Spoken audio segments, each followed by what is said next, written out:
Hi, and welcome to this extra video expert interview. This is Mel from the Nutrition Effect. So I've known Mel for a long time. We actually went to uni together. So Mel's also a nutritionist, and she specialises in food intolerances. She's also delivered lots of workshops for mums with babies around introducing solids, and is definitely an expert in that area, and has also just had her own toddler go through this experience. So Mel's going to share some of her stories. We're going to ideally cover all the questions, but if there is other questions, Mel's contact details will be provided and you'll be able to get in touch with her, or we can discuss it in the Facebook group and I'll get Mel to come in and, answer some questions for us. So we've kind of got a rough idea of the main questions that Mum would want to know, but we'll just, if there's anything else that pops up, Mel, that you want to say, or we'll go that. So if we started with maybe, how would you tell when a baby is ready for solids? Yeah, sure. So you can tell when the baby's ready for solids when they start taking an interest in the food. So that can normally, actually can start at around 4 months, but their digestive system actually isn't ready for food then. But that will be the first sign that you'll start noticing that they are priming, getting ready for food. They'll start reaching for food perhaps, wanting to, or actually using their hand and putting it to their mouth. That's also a really good sign. But it's really important that before you introduce the solids to your baby, that the baby can actually sit up unassisted. So that's one of the big things. Also that they can actually swallow. So you'll notice if you start to give baby some food, if their tongue kind of pushes it straight back out, then the baby's not ready, doesn't actually have the capacity to swallow yet. Yeah, we talked about that in the module, like the things to look out for. They were the things we covered: the sitting up, holding their head up, not using that tongue reflex to push food back out. That's a bit of an indication they're not really ready, right? Yeah, that's exactly right. So ideally around about 6 months would be the start of introducing foods, and that might be give or take a couple of weeks, but I definitely wouldn't be introducing foods before 5 months. Yeah, I agree. I just think their little tummies aren't ready, right? They need to develop and be able to actually digest the foods and all of those kind of things. Exactly. Their enzymes aren't actually even ready to go at that point. So putting foods on them at that age will just actually put stress on their digestive system, and they still have that leaky gut, which I'm not sure if you've covered already. We've talked about that, and so that would then increase their likelihood of having an allergy or a reaction or driving inflammation, those kind of things. Yeah, that's right. And also stressful for the baby too if they're not actually ready. So around about 6 months is when you would start, and you'll see that they might start licking their lips as well. The main thing is they start getting interested in food, and that they can sit up ready to go.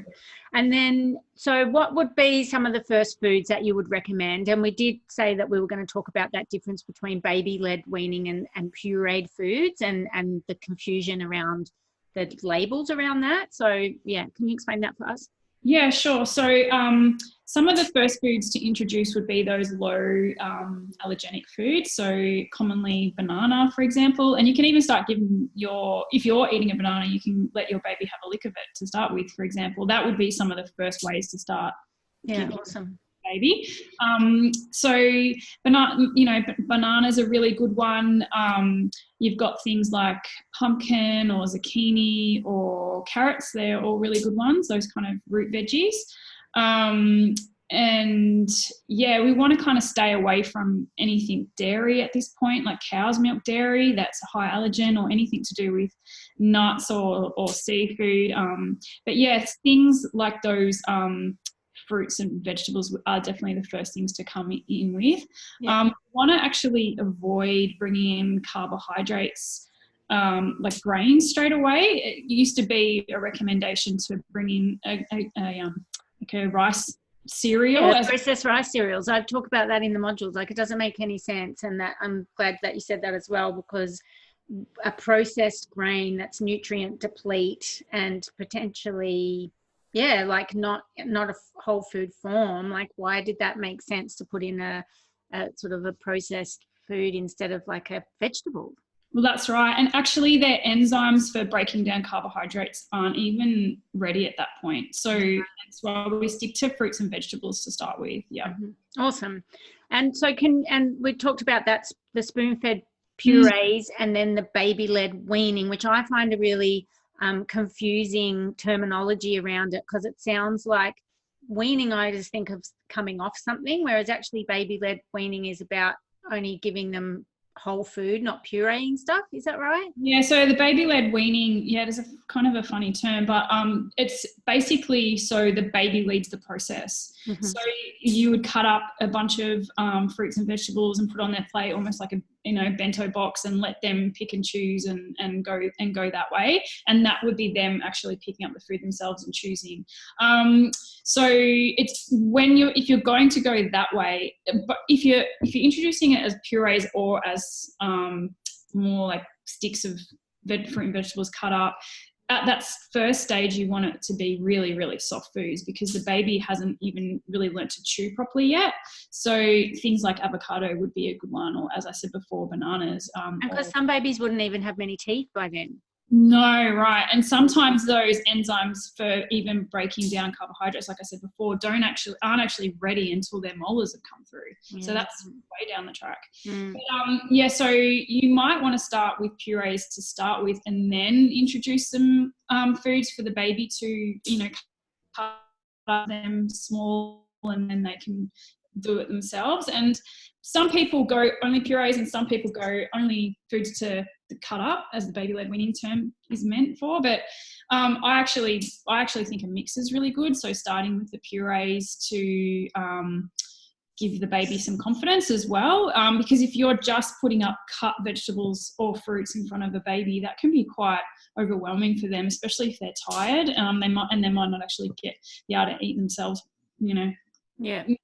in a good environment. So yeah, I think a mix of things is good. So, some mixed apple, for example, or some pureed pear. The other thing is, when you're introducing foods, is to just do one food at a time.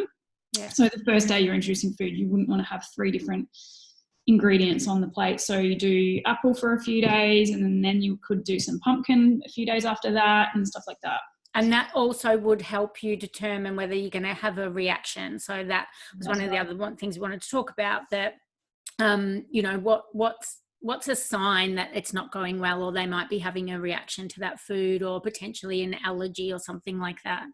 Yeah, sure. So one of the main things, so there's a difference between allergies and intolerances, and intolerance is more of a malabsorption issue. So a malabsorption will mainly present in digestive discomfort to start with, or in the stool of the baby, whereas an allergy will be something that will happen instantly. And normally you'll see that reaction come up, and it might be a rash or hives or wheezing. And in that case, you would call 000. But you wouldn't want to be introducing those allergenic foods straight away. So normally if you're bringing in things like apples and bananas and stuff like that, you'll be fine. Things to look out for in the poo would be ongoing mucus, for example, or if it was green, that would be the sign that there's something quite wrong, or black or red or frothy or something like that. Yeah. And frothy can happen when they're teething too. So do you remember that? Yeah. My kids didn't get that, but I do know that that's one of the things that can happen. Yeah. I remember when Stevie was teething, the poo was unbearable. It was like acid coming out. Yeah. And that's because of that increased salivary, the saliva production, and then that goes down into the digestive system. Yeah. But if you were concerned about anything like that, then, and if you had that immediate allergy type reaction, which would present as like maybe swelling lips, rash on the face, wheezing, anything like that, that's a triple O, because that's an indication of an allergy response. Yeah. And then hypersensitive allergy response. Whereas if you just see changes in stools or upset tummies and those kind of things, then it's more like an intolerance. Yep. And then you can just take the food out and then wait a couple of weeks and then bring it back in smaller portion. Cool.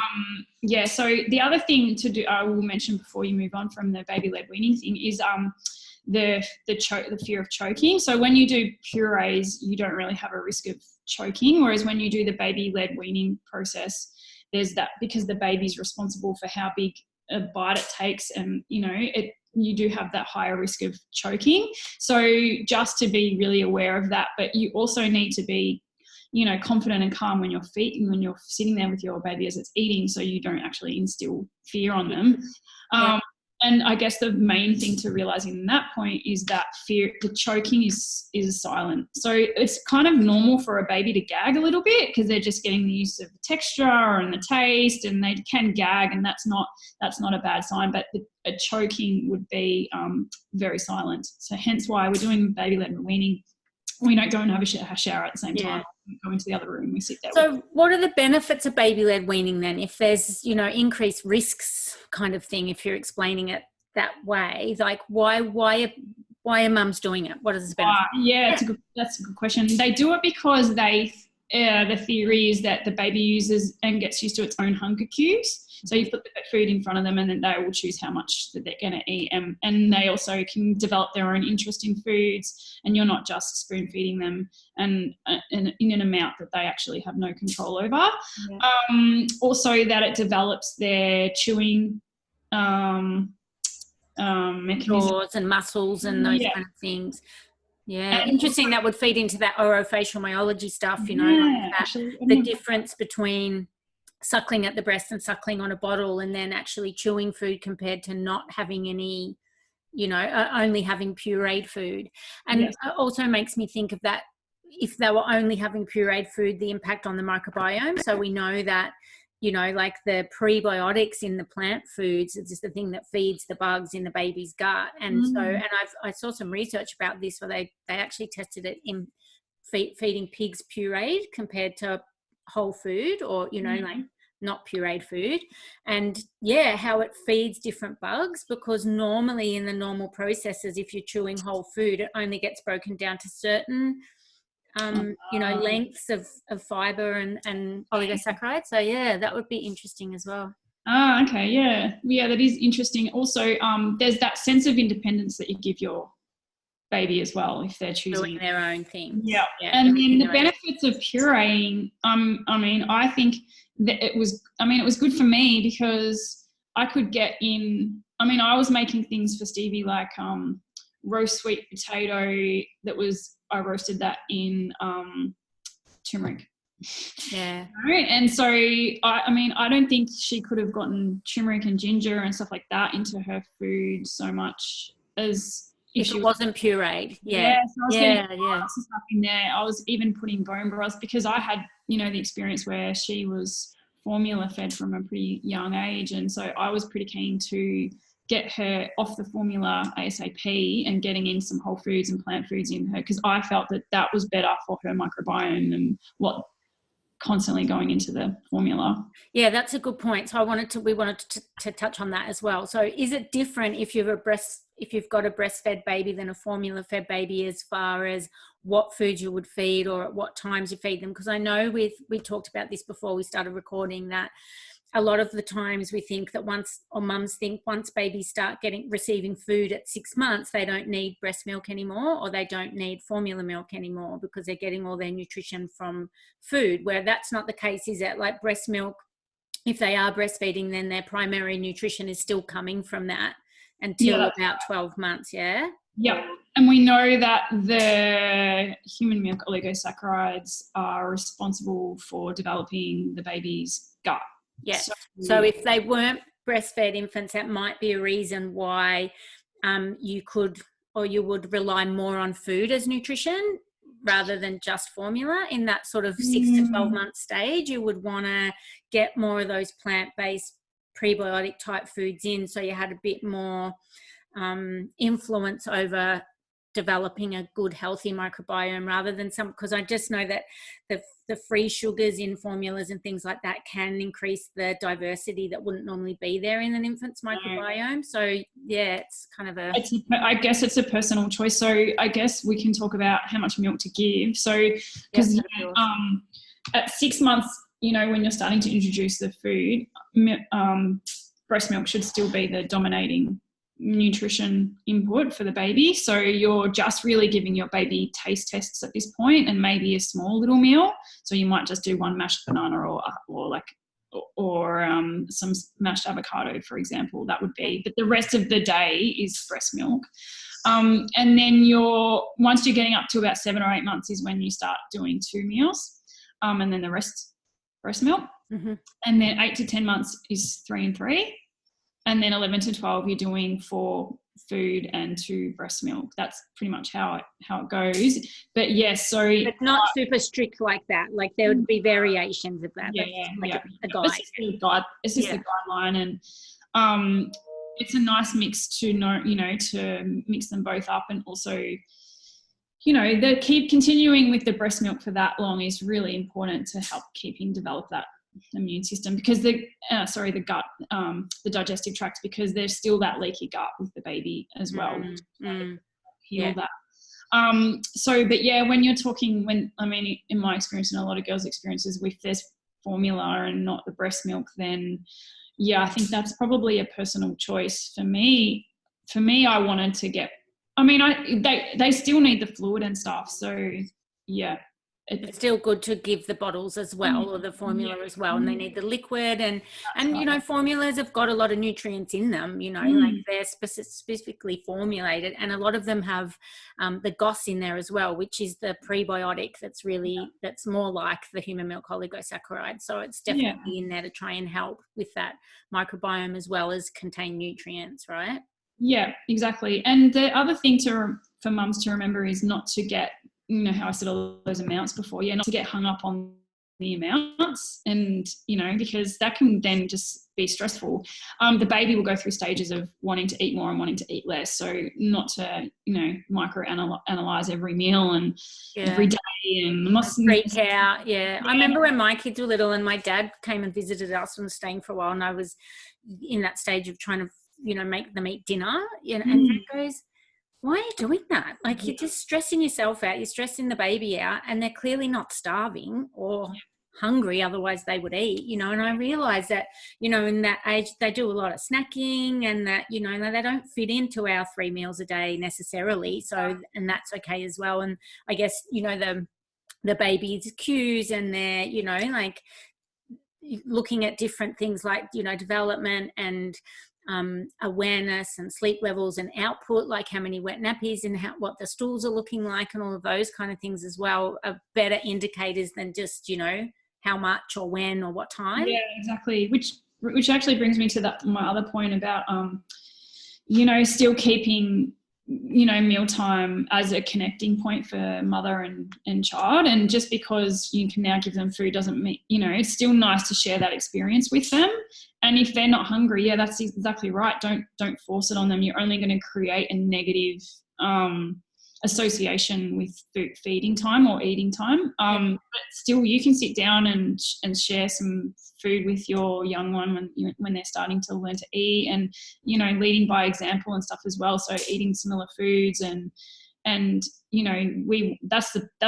this is the developmental stage where we're actually, we want to lead by example pretty much. And we want to create a healthy relationship with food, right? And so as you and I being nutritionists and treating a lot of people further down the track with unhealthy relationships with food, whether it be comfort eating or binge eating or, those kind of things. Yeah.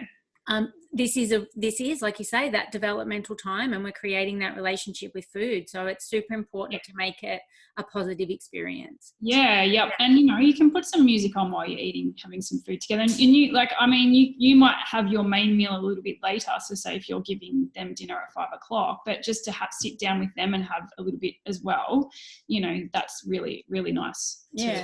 That's cool. I didn't think of talking about that, but I'm really glad we did. So there's just looking at some of the other topics we'd said we'd talk about. What can we do to support the gut health at the start? Like we talked about, not introducing food too early, making sure there's, prebiotic foods to help with the microbiome. What are some other tips? Like you mentioned bone broth, which we know is really good for helping the gut integrity and helping to develop that, reduce that leakiness of the gut. So gut cells, that kind of stuff. What else? So I was putting in some organic bone broth into Stevie's mashed veggies. That was something that I did, and I didn't do that every day, but sometimes starting with fresh fruits and vegetables, as well as I said at the start, and not bringing in those grains too early that are going to overload the system.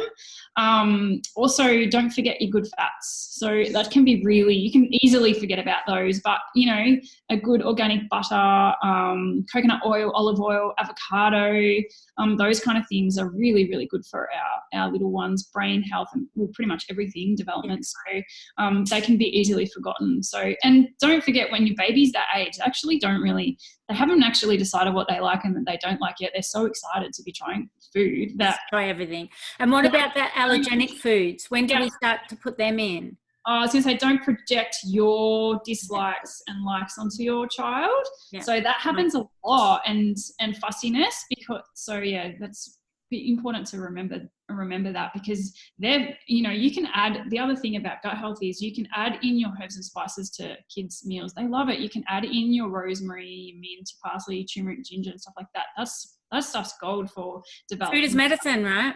Yes, food is medicine from the start. Yeah. And also eating slow. Sorry, I'm going back to this. No, good, do it. Yeah.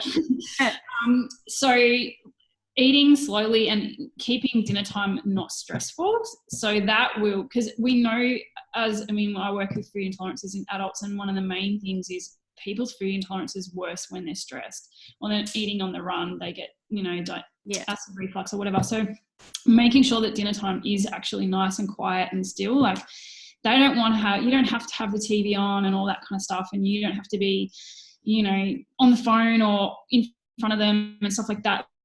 Like actually taking the time so that dinner time is slow, so their digestive capacity can work to what it's supposed to do without being, compromised. And that's good food hygiene, being, stopping and being really like looking at the food and smelling the food and not being distracted when you're eating, and that's all stuff we need to do. So these are habits that we're teaching our babies right from the start, right? That's right. And they're going to make a massive mess. So if they spill a glass of water in their food or make a mess on the floor, especially if they're doing the baby some of their finger food, that will make a huge mess. So don't worry about it. Let it go. Accept the fact that it's going to be messy, and don't, get yourself worked up, because they will get on. They will, get on that. So true.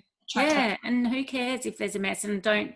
Yeah, I mean, I can remember being yelled at for spilling something, I was probably a bit older, but I'm sure that stuff would feed into, like that psychology around eating and that kind of stuff. And there's so much of that wrapped up in our habits as we get older. Yeah.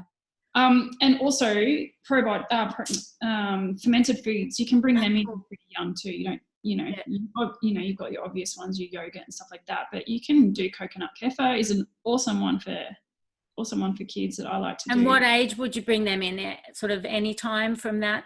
Yeah, coconut water kefir, I've actually use that in prescription to kids that have started showing, allergy signs and stuff. So getting them on that fermented stuff to start helping with, getting some good probiotics in there as well. And what about, one of the other questions I wanted to ask you was other supplemental nutrients, like things that we commonly think of as good gut health nutrients, like, we know how important zinc is, for example. Is that something that you might, obviously I wouldn't give it to breastfed babies because you would work that through mum, but for babies that were being formula fed, and once you start introducing foods, is it a good idea to add in some supplemental nutrients? I mean, I know babies can be commonly iron deficient, zinc deficient, vitamin D, those kind of things. Is that something you would recommend? Look, I don't know. It depends. I always think food first, and I'm sure you agree, food first. If there's an issue and you can't correct it with food, then perhaps. But that would be, I would say, definitely work with your practitioner. On the advice of a health practitioner, right, before you start putting stuff in. Yeah. Because there are some great ones like a liquid zinc or a cod liver oil for kids and stuff like that. But I would definitely get recommendation around that, because you don't want to give it if you don't need to either. Absolutely. And if you can get it from food, it's going to be better absorbed and used by the body. Yeah. But one of the main nutrients that kids need after they come off breast milk, or they're coming into that eating solids, is iron. And you can give meat to babies soon after they start introducing food, so don't be shy about that. I remember, and I learned this at uni, and I've never forgotten it because it's such a handy tip, but is to, if you're making some kind of meal for your family, say spaghetti bolognese sauce, for example, you can use the kind of, it sounds a bit morbid, but the blood from the cooking and mix it in there, mashed veggies and stuff. And that's right. a great way to get the iron and the zinc up with babies straight away. And that's what I do. And liver would be good for that too, right? So just a little, you would only need a tiny bit of liver, you know, like, and I've heard of using liver capsules like this where you just slice up tiny little bits of liver and you can actually just then obviously put it in the puree or pate. Pate, how amazing is pate? So good. But kids, babies love pate. Yeah. And it's so nutrient dense and they only would need and a little really bit. high in iron. Yeah. So you don't need to think about iron supplementation until you kind of cross those. And again, it's more absorbable and usable if it's coming from food, because that's what the body recognizes and how to, And like we said, again, if there was issues, then that would be something you would go and see a health professional about to get specific advice. If you were going to think about supplementing, then you don't just go to the supermarket and buy something or the pharmacy, then you get that advice. Cool. What else? Have we covered everything? I think, have you got anything else you wanted to add? I'm just having a look at some of my... We were going to say, what are some tips for a holistic approach to this whole sort of introducing solids? And I mean, I know we've clearly covered some of them already. But is there anything else that you wanted to add? Because that's just such awesome info. I think I pretty much said it, that, you know, just role modeling to your baby around food, you know, I think I kind of covered that stuff. Don't be controlling over the food scenario. Like, let it just organically, you know, don't think, get stuck on what ingredients your baby must have and, you know, time frames, all that stuff, you know, just try and keep one quick question before we finish up. I was looking at some of the recent guidelines when I was putting this module together about allergenic foods and when to give them. So we went through that stage of waiting until after 12 months because they were saying that wait till the immune system develops, whatever. But recent research has actually said you're better to give them younger, but in a controlled way, like we talked about. So only giving like one, you know, a small serve of say a potential allergenic food like cow's milk or egg or nuts, for example. That you would obviously not give them all at the same time. You would spread out the. That's right. Yeah, but what's your take on that? Giving it younger instead of waiting till after 12 months. I agree. Give it younger, but like you just said, divided doses. You wouldn't try all the allergenic foods in the same week, for example. And you can just give a little taste. Like, for example, a good way to do the nuts is to buy a nut butter and give them a little bit of the oil from the nut butter and see how they go. And if you'll know if there's an allergic response, it's very different from And that's so awesome. And if anyone's got any questions or if they're worried, then a good idea would to be have a consult with you, or you can also put stuff in the Facebook group if you've got just basic questions, you know, about and if you had kids that have had allergies before, you know, previous kids, and this is your second or third, and so you know we want to learn the best ways to do it.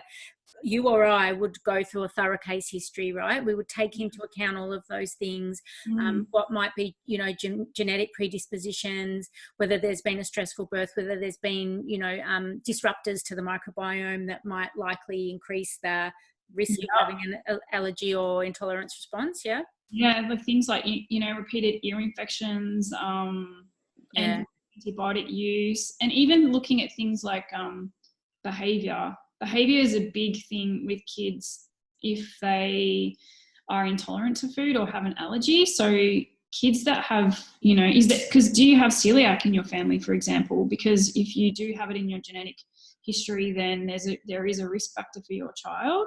They might not manifest in symptoms, digestive symptoms, that it might be behavioural. So, and it comes out in the poo as well. So interestingly, kids with celiac, some of them, not all of them, will poo like coffee grinds out.